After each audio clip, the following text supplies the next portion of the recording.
राम का 14 साल का वनवास समाप्त हुआ। सीता व लक्ष्मण के साथ वह अयोध्या नगरी वापस लौटे। भरत और दूसरे भाइयों के साथ पूरे परिवार ने ही नहीं, पूरे अवध ने राम, लक्ष्मण और सीता का भव्य स्वागत किया।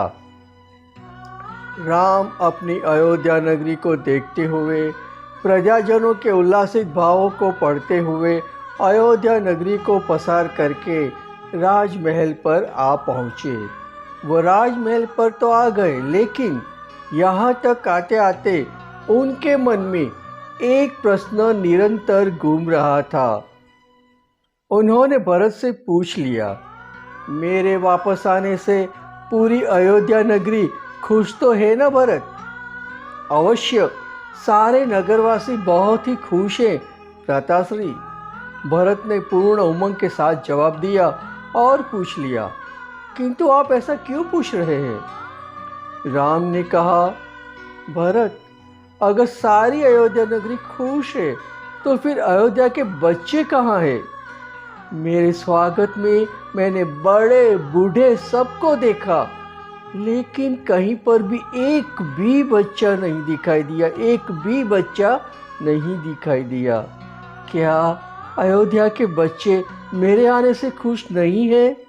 राम के सवाल ने भरत को गंभीर बना दिया। उसने भीगी पलकों से बताया, भ्राताश्री, आप वनवास सिधारे। वनवास के समय तापसी धर्म निभाने के लिए ब्रह्मचर्य का व्रत धारण करना आपके लिए आवश्यक था। आपने, भगवती सीता माता ने और पावन लक्ष्मण भ्राता ने ब्रह्मचर्य का व्रत अंगीकार किया। नगरवासियों को यह पता चला, बस तब से पूरे नगर के हर एक प्रजाजन ने ब्रह्मचर्य का व्रत धारण कर लिया। आपके साथ साथ पूरा अयोध्या भी 14 साल से ब्रह्मचर्य का व्रत धारण किए हुए है।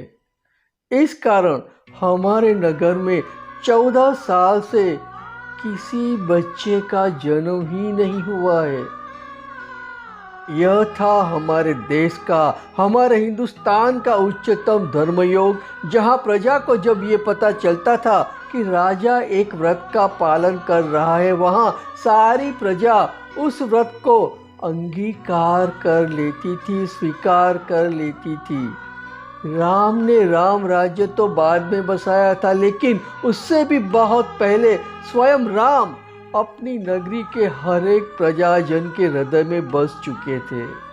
संसार का यह एक ही किस्सा है जहाँ पर एक राजा के साथ उसकी प्रजा ने भी ब्रह्मचर्य का व्रत धारण कर लिया था, और वह भी पूरे 14 साल के लिए। राम राज्य ऐसे ही बनते हैं, ऐसे ही बसते हैं।